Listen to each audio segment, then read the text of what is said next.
Welcome to the Beginner's Garden Podcast. Today we're going to be talking about growing blueberries. This is a subject that is near and dear to me because I first started growing blueberries my very first season as a beginning gardener in 2013, and it has become one of my most treasured crops. Whether you are growing blueberries for the first time, you want to add more, or you want to learn more about the blueberry bushes you're already growing, this episode is for you. We'll be talking about how to pick the perfect variety for your garden and where to plant it in your space, why planting at least 2 varieties can increase your harvest and which combinations work the best, and how to keep your soil acidic enough for blueberries, and simple ways to adjust your pH if it's too high, and so much more. I went on a deep dive into this topic, and even though I have grown blueberries for 12 years, I learned so much that I didn't know as a beginning gardener, and I'm learning more about the blueberries I do have. I can't wait to talk to you all about my favorite fruit to grow. This episode is brought to you in part by Heirloom Roses. Complete your garden with a stunning rose from heirloomroses.com, your home for over 900 own root, disease-resistant roses. Plus, get expert garden tips and videos on their website. Also, you can use code BEGINNER20 to get 20% off of any rose order from March 1st to September 30th, 2025. Shop now at heirloomroses.com. Also happening tonight, March 18th at 7 p.m. Central, is our spring gardening workshop called Ready, Set, Plant. In this workshop, you will learn how to prepare your space, whether you're growing in raised beds, containers, or in the ground. We'll talk about perfect plant timing. Yes, you have your dates on the calendar, but when it comes to actually putting your crops in the ground, how can you read the weather and know when they're ready? Then we'll talk about planting techniques, plant spacing, companion planting, whether to direct sow or transplant. These live workshops are very popular, and one reason is because I get to chat with you. We have a live Q&A at the end. Head to journeywithjill.net/spring workshop, and whether you can make it live tonight or whether you're listening to this later and you want to grab the replay, we'll have this available for you. If you're able to make it tonight, I can't wait to see you there. Let's talk about growing blueberries. Now, while this episode will be a starter guide for growing blueberries, we are going to go into a lot of details here, and I don't really want to get you too overwhelmed with the details, especially if you're a beginner. So I want to let you know about a free resource that I have. It's my blueberry planting workbook. It's very simple. It's got 6 steps to help you if you're a beginning blueberry grower. You can go to journeywithjill.net/blueberry planting workbook with hyphens in between. We'll put that link in the show notes as well. So I just want to let you know, if you find yourself with lots of details, let me assure you that this workbook is where you want to start. But let's talk first about benefits of growing blueberries. Now, this is more of a fun thing that I wanted to share with you because I really don't know that I thought about the benefits of growing blueberries before I planted them. I just knew I wanted to grow them. But now that I grow them and now that I eat them, it's kind of interesting to see how beneficial they are. First, they are rich in essential nutrients like vitamin C. 1 cup of blueberries provides approximately 16% of our recommended daily allowance for men and 19% for women. They're also a good source of vitamin K, manganese, and fiber. They're also low in calories. A 1 cup serving contains only about 84 calories and 3.6 grams of dietary fiber, which we all know is great. And for those who are wanting to be on more of a low-carb diet, a half a cup is about 7 net carbs. Now, you've probably heard about blueberries being high in antioxidants. This is absolutely the case. They are rich in antioxidants. Antioxidants help combat oxidative stress and may reduce the risk of chronic diseases. And one other thing I wanted to research, because one of my favorite things to do in the garden, especially when my blueberries are just in peak season, is I was curious about their water content. Because a lot of times I'll find myself out in the garden and maybe I don't have a water bottle, but I get thirsty and I'll just go to my blueberry bushes and I'll just snack on them. And it really does quench my thirst. And that makes sense because from what I could tell, blueberries are about 85% water. So it's a very good way to hydrate in the spring and in the summer. Another great thing, though, about homegrown blueberries, especially when it comes to the nutritional value of what we grow compared to what we buy at the store, is that as I do when I'm eating my blueberries off the bush, they can be consumed immediately after harvesting. And what this does is it preserves the nutritional content, which tends to decrease over time after harvest. Specifically, vitamin C levels tend to drop the longer they are off the bush. Now, antioxidants also decrease over time, but if you're not going to eat your blueberries right away, freezing them right away will preserve most of the antioxidants. And as we mostly know about homegrown anything compared to store-bought, is fresh picked sun-ripened blueberries from your garden often have superior flavor compared to store-bought ones. And I can tell you this is true because anytime I have shared my blueberries, whether I've invited a friend over to pick some or I've taken them to friends, if they have never had a blueberry straight off the bush, they are amazed at how great that they are. They don't compare to store-bought. They're sweeter. There's just a flavor that can't compare. So to me, this is a huge benefit. I don't even know that I've bought blueberries from the grocery store in 12 years, but back when I did, I could definitely tell the difference. Now, the nutritional value and the flavor weren't necessarily the main reasons why I actually planted blueberries as a beginning gardener. I planted them because I knew that they would be cost effective compared to store-bought. And at the time that I was starting my garden, this was a huge deal. I was trying to cut costs by saving money on groceries. And I can tell you that has absolutely been the case. Not necessarily the first year, because you're not going to get a huge harvest the first year. You're maybe a trickle, if any. The second year, a little bit more. By the third year, definitely getting a lot of blueberries and beyond. And this definitely overcame the amount of money that I put into it as far as preparing the land and buying the bushes and all of that. But for long term, this can save you so much money.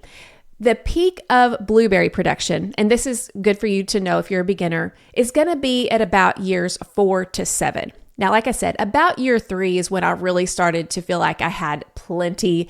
About year 2, I had enough just to whet my appetite and be happy and content. But years 4 through 7 definitely were the highest peaks for me. And let me share with you kind of estimates of what you might be able to expect based on what kind of blueberry bush you're growing. Now, we're going to define these terms in a minute, so just keep this in your mind more as an estimate. If you're growing a rabbit eye blueberry, which is what I grow, you can expect between about 10 to 15 quarts of harvest per year per bush with a healthy plant.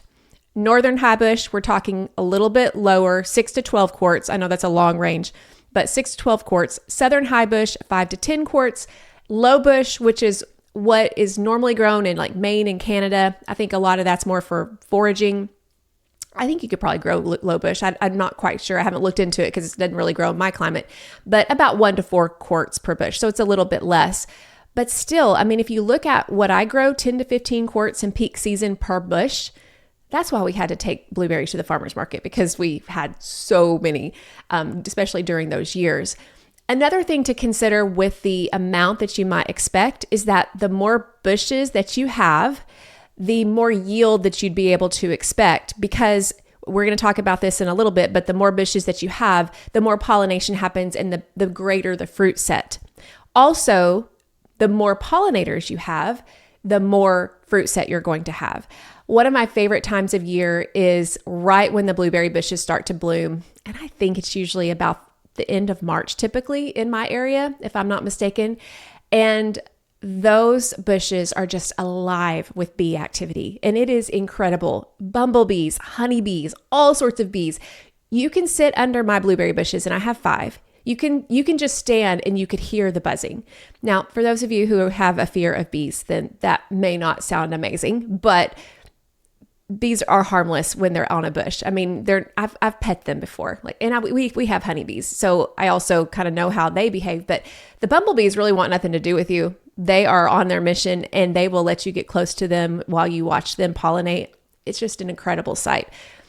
Sorry, I'm rambling there, but I love this time of year because I love to just go and watch their activity. They are incredible creatures. But all that to say, the more pollinators you have present, the more fruit set you're going to have as well. So that's what you can expect from your blueberry bushes in peak years. And that's why investing in them early definitely makes the difference. You know, the old saying, the best time to plant a fruit tree was, 3 years ago.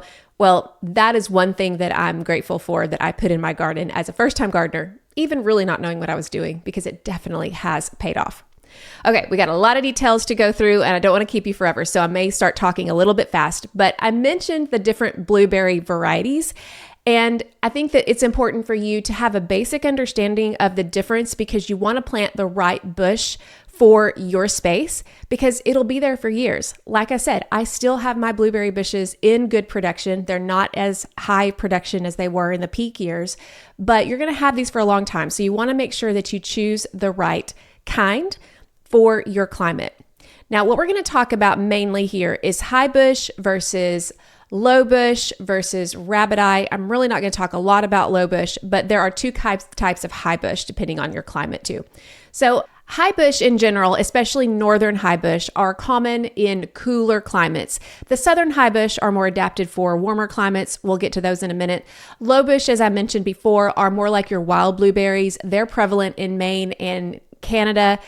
When I think of low bush, I think of the children's book I used to read, my daughter especially, called Blueberries for Sal. I just picture those being low bush blueberry varieties. If you've ever read that book, then you know what I mean. Such a sweet children's book. Anyway, and then there is rabbit eye, which is more suited for warmer regions like the southern US. All of my varieties, from what I know, they are rabbit eye blueberries. So if you ever see my blueberry bushes and they are huge, rabbit eye.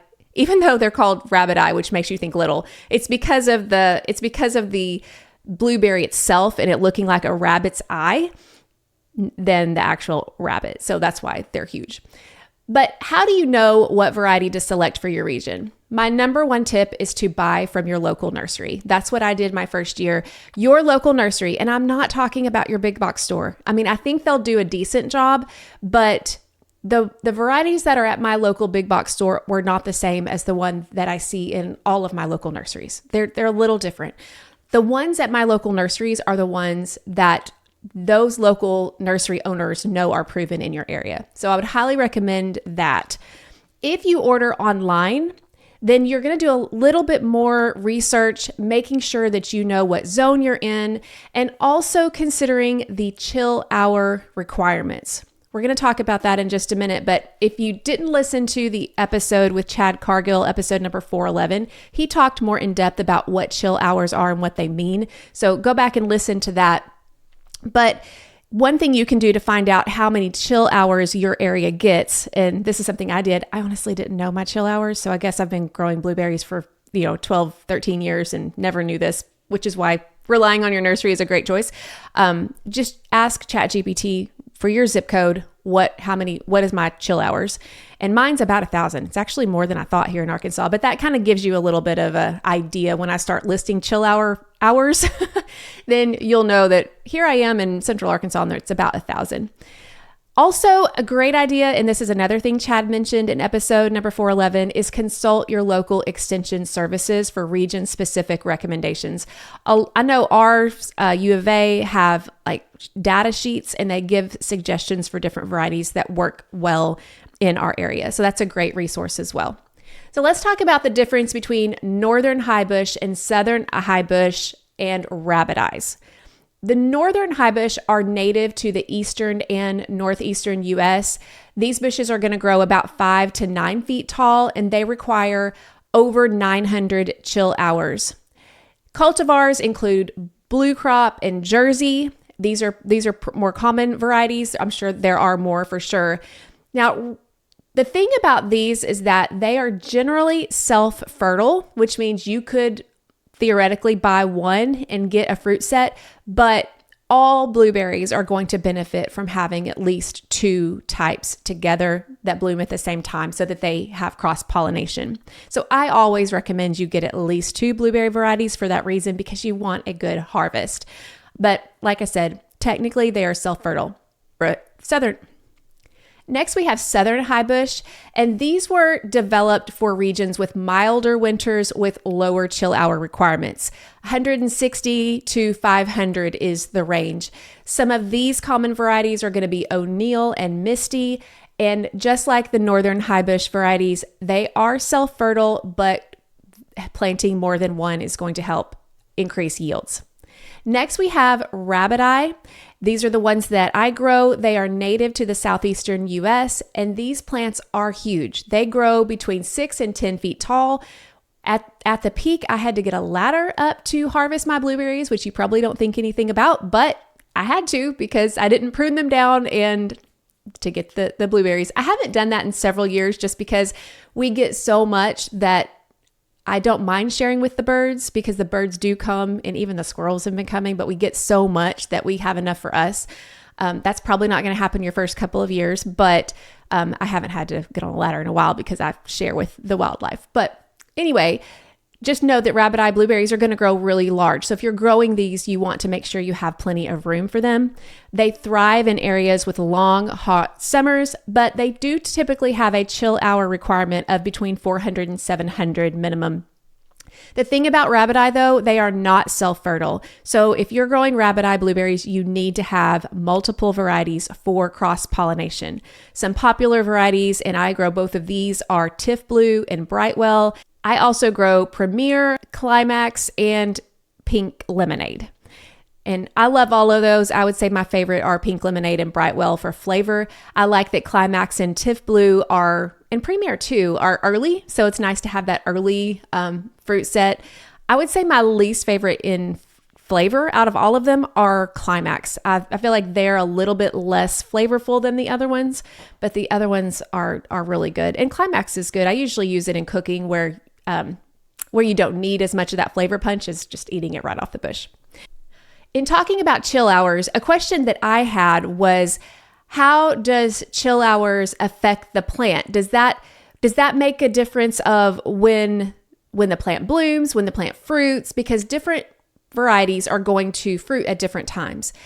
The chill hours don't necessarily affect when the plant is going to fruit, but it affects when the plant will break dormancy. So once a plant's chill hours requirement has been met, and that's a certain number of hours at below 45 degrees-ish, once that has been met, then the plant is going to feel free to wake up when the first signs of spring comes. Normally, this is going to be with warmth. That's going to signal the plant to start flowering and setting fruit. This is something I've definitely observed in my own orchard. I don't know if I can call it an orchard with 5 bushes, but I noticed this year winter just hung on later than normal. We didn't have any huge warm-ups that was sustained. And so I noticed that the buds are starting to swell a little bit later than they normally do. If we get a kind of an early warm up in February, sometimes the buds start swelling a lot quicker, which is a little bit concerning because a late freeze could be a problem. But because apparently I have 100 chill hours and my rabbit eyes don't require that much, they're ready to go whenever the temperature starts warming up. And that makes complete sense. But chill hours, even though they will affect when the plant breaks dormancy, and it will even affect when it flowers, it doesn't necessarily mean that the fruit is going to ripen earlier. So just because a plant breaks dormancy early, that doesn't mean that that variety is going to set fruit earlier. What affects how quickly the fruit develops is going to be heat accumulation or growing degree days. That's kind of a fancy term. You can Google it if you want to, but here's the point. After bloom, blueberries require a certain number of warm days, also known as growing degree days, to mature the fruit. So a cold spring can actually delay ripening, even if the fruit is set, even if the chill hours are met. And warmer climates can also see earlier ripening just because they're going to get those warmer growing degree days earlier. And this is also the case for traditionally late season varieties. So I know, okay, this is a lot of details and you may or may not want to know this stuff. I obviously grew blueberries successfully for years without knowing it, but now that I know it, I'm really fascinated with it. We talked about the importance of planting multiple varieties. Now, this not only is good for cross-pollination, but you can also plant different varieties to extend the harvest season. You can choose early season varieties, mid-season varieties, late season varieties, and get your harvest for longer in the year. For example, if let's say you're growing rabbit eyes like I do, you can select an early season variety like Climax or Austin, then a mid-season variety like Brightwell or Premier, and then you plant a late season variety like Powder Blue. Now, the key here is, yes, you could plant like one of each, but again, you really want the bloom time to coincide. So for best fruit set, it'd be great to plant 2 varieties of each one to ensure cross-pollination. Now, this is more important if you're doing rabbit eye because they're not self-fertile, but if you're doing high bush varieties, then you could probably get away with just planting the different ones because they're mostly self-fertile. But all that to say, the more the better as far as fruit set. We'll talk about where to plant your blueberries next, but first I want to thank our sponsors. If you have ever had a tomato cage collapse under the weight of your plants, or worse, your tomatoes outgrow it by the middle of the season, Garden in Minutes has a solution. Their new 64-inch tomato cages are built for how tall plants actually grow with heavy-duty rust-resistant steel that is 33% thicker than most cages. They're sturdy, reliable, and designed to handle more than just tomatoes. Think cucumbers, beans, and even melons and squash. I love that they fit perfectly inside the garden grid, making setup seamless. This is one challenge that I've had with tomato cages is how do I maneuver it around the garden grid? I made it work, but I'm so excited to be able to test these that work with my Garden in Minutes irrigation system. And like all Garden in Minutes products, they are built to last. I trust them in my own garden, and if you want to try them for yourself too, you can get 7% off with my code Jill at journeywithjill.net/gardeninminutes. That's 7% off with my code Jill, that's just for podcast listeners, at journeywithjill.net/gardeninminutes. As we get into March and approach April, one of the most important steps in my spring garden is transplanting. And to give my seedlings the best start, I always use Organic Rev. I mix it at this stage at about a 50-50 ratio with water, and I just eyeball it, I don't measure it. And then I dip the root ball of the transplant in Organic Rev before planting. It helps reduce transplant shock, and I see my plants bounce back faster with stronger growth right from the start.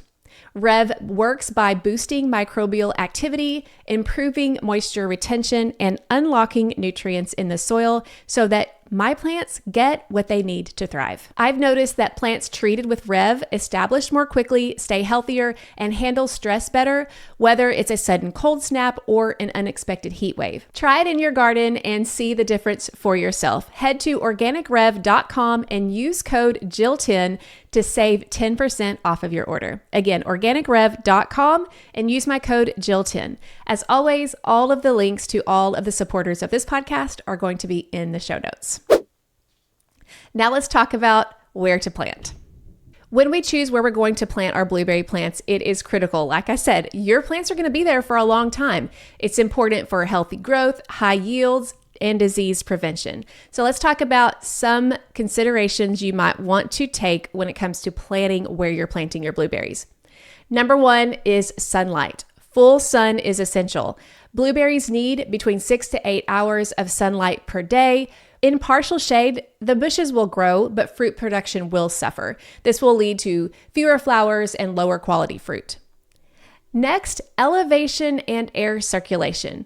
Well-drained, elevated sites are best. Now, I'm not saying you have to plant your blueberries on a hill, but definitely don't plant it in somewhere really low where all the water is going to pool. And also, a really low area is going to be where cold air starts to settle, and this could make your bushes vulnerable to late spring frost damage, which has definitely happened to my bushes for sure. Good airflow is also important to make sure that you lower the possibility of disease.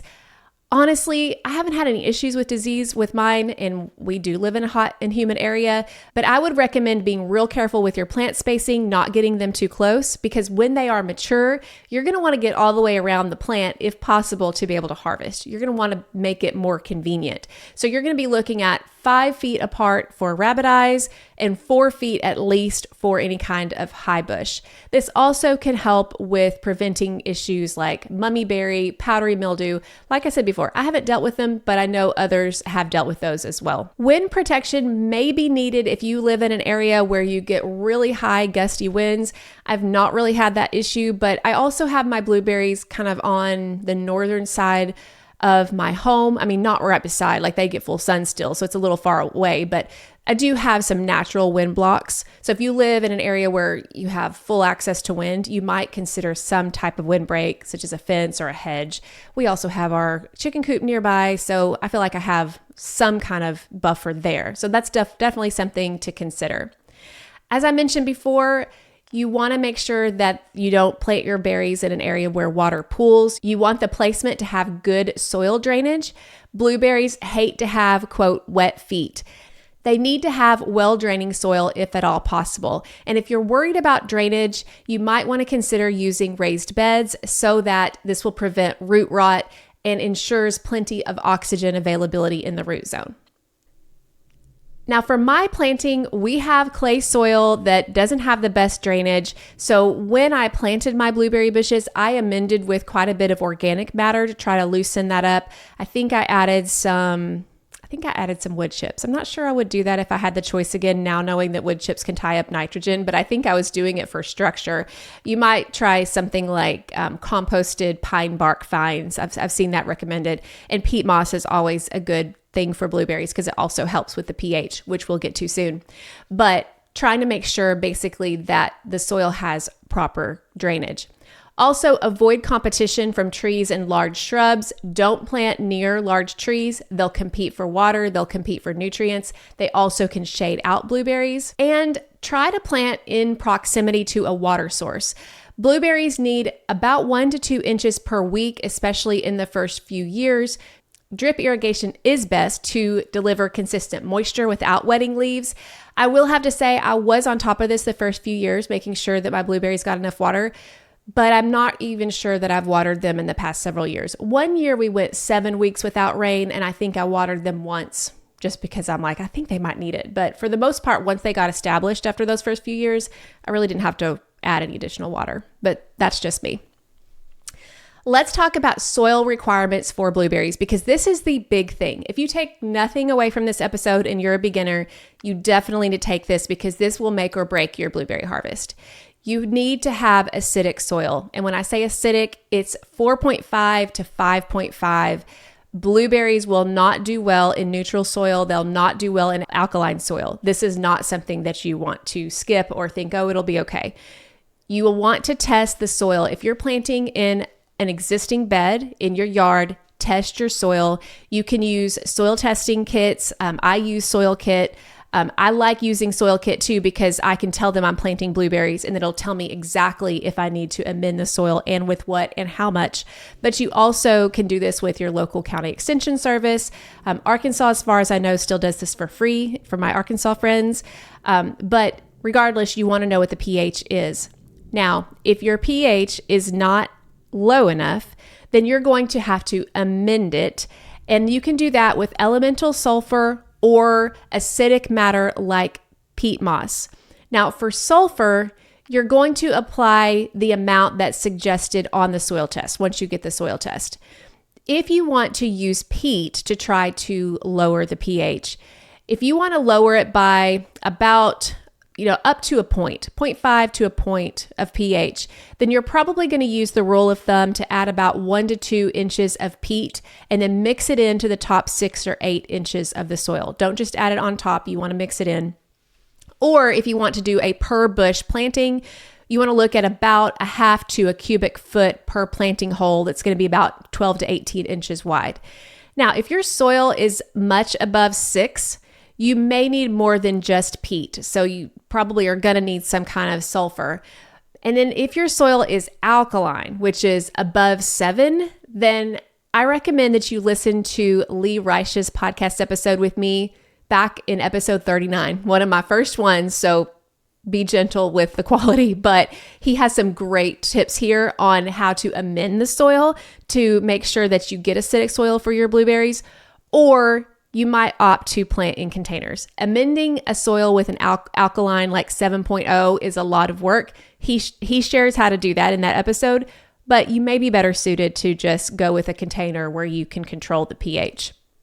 Another thing you want to do in the ground or raised beds is test the soil annually if you had any issues with pH to begin with, to make sure that it's continuing to go down.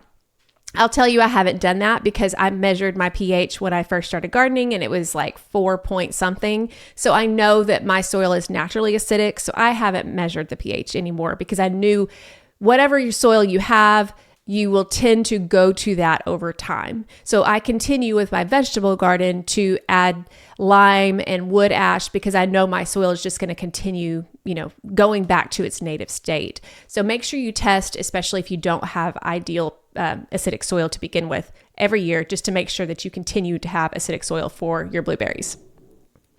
Let's talk next about how to plant. The optimal planting time is early spring or late fall. This kind of depends on your climate. I have always planted in the spring. Ideally, you want to plant your shrubs in the ground when they're not in full bloom. If you can plant them when they're dormant, that's better so that they have time to establish. I'll tell you that I did have some blooms on mine when I planted, and obviously it did okay. But if you have the option, planting them when they're dormant is better. Again, spacing, make sure you get your spacing right. 4 to 5 feet for high bush, in rows about 8 to 10 feet apart if you're doing more than one row. I just did one row. Most home gardeners will. But rabbit eye, a minimum of 5 feet, possibly even up to 8 feet. And then the rows need to be further apart, 12 to 14 feet apart. As with other bushes, you want to plant at the same depth as you got the plant in the nursery container. And then just like any other perennial that we plant, water thoroughly after planting and then apply mulch to conserve moisture. This is really important. Remember, blueberries are shallow rooted, and so they are going to need as much moisture there at the top as they can. So applying mulch will help to regulate that and prevent evaporation so they're able to get plenty of moisture. I know this is a lot of information, and we're going to finish up by talking about planting blueberries in containers, watering and mulching, and some other best practices. But first, I wanted to let you know, if you're brand new to growing blueberries, here are some podcast episodes and a YouTube video you might be interested in checking out after you listen to this episode. Number 1 is episode number 340, and that is how to plant and grow blueberries successfully. And the other I just mentioned is episode number 39, and that is growing blueberries in the ground and in containers with Dr. Lee Reich. He is an expert blueberry grower. And then I also have a YouTube video where I planted some new blueberry bushes a few years ago, and it's called How to Plant Blueberries in a New Garden Area. We'll link all of that in the show notes for you to listen to or watch when you're done with this episode. If you need to plant blueberries in containers because your soil pH is too high or you're living in a temporary place and you need the ability to move, you want to choose the right container size, at least 18 inches in diameter and deep enough to accommodate the roots, 16 to 18 inches deep. For your soil mix, you want to make sure that you have a mix that's ideal for blueberries, as in you want it to be acidic. So here's a relatively common ratio that many people use for containers. You're going to want about 50% peat moss, and this is for acidity. Then you can add about 25% of pine bark fines or perlite. This is for drainage, and about 25% of organic compost to add nutrients. Also keep in mind that you're going to need to water more frequently. If you have blueberries in containers, you're going to want to check daily in hot weather. Also consider the variety that you choose. Northern high bush and southern high bush are going to be better options than something like a rabbit eye. Although I will say pink lemonade is a rabbit eye and it doesn't get as large as my other one. So if you're wanting pink lemonade, I think you can grow that in a container. But for southern high bush, you might want to consider one like southern blue. It's compact, it's self-fertile, it has a low chill requirement. Or if you're more in the north, Patriot is a common one. It's cold hardy and it also has a good flavor. Let's talk next about fertilization. The great thing is that you don't need to spend a lot of time with fertilization. Excessive fertilization, in fact, can harm blueberries because they prefer modest nutrient levels.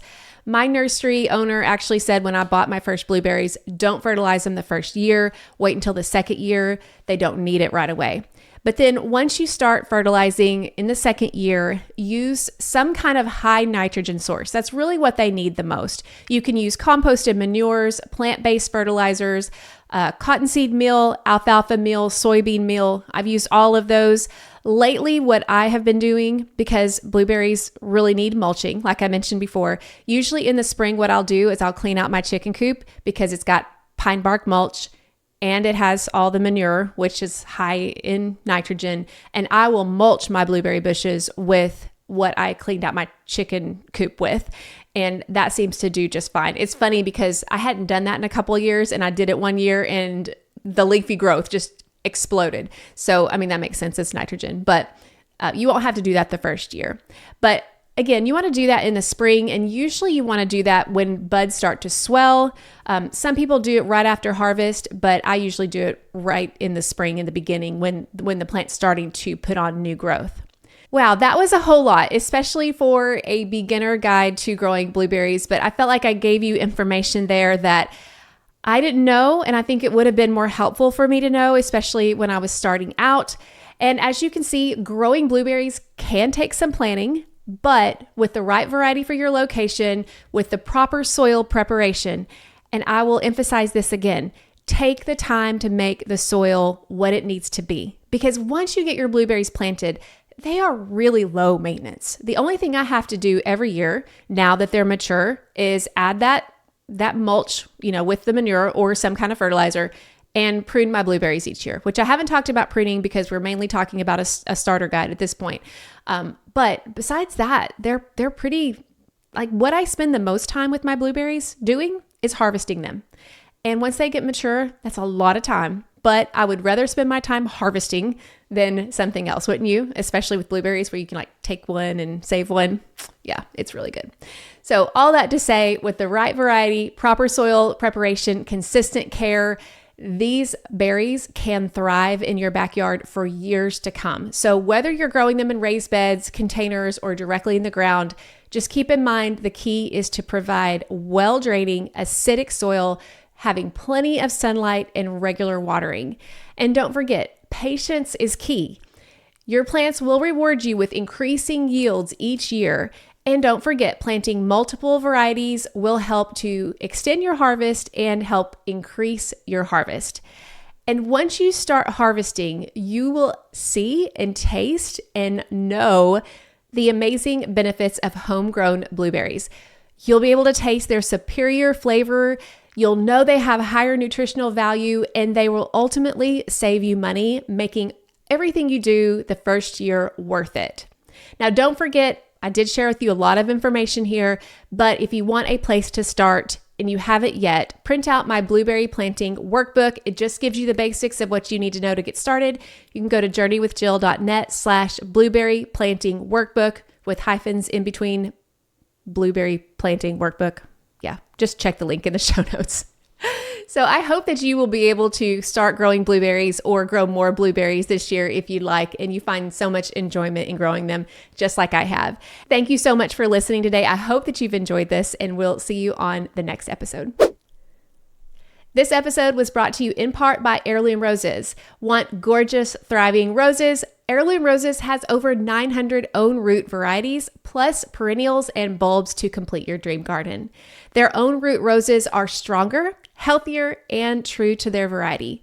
Shop the largest selection of own root roses by David Austin and Brad Jalbert, and visit Heirloom Roses at heirloomroses.com. Use my promo code BEGINNER20 and you can get 20% off of any rose order from March 1st to September 30th, 2025. Again, heirloomroses.com, and use my promo code BEGINNER20.